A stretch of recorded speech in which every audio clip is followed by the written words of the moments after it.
মা ধারাবাহিকে ঝিলিকের চরিত্রে অভিনয় করে খ্যাতির শীর্ষে পৌঁছন তিথি বসু।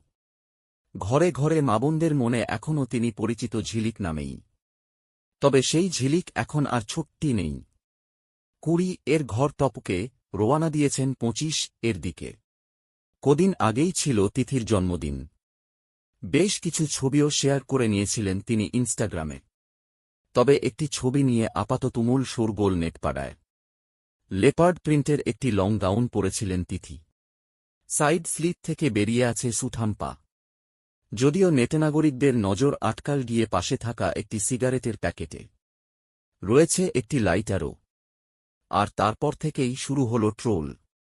একজন কমেন্টে লিখলেন, সিগারেটের প্যাকেটটা তো সরাতে হতো বোন। অপরজনের কমেন্ট, সিগারেটের প্যাকেটটা তো সরাতে হতো বোন।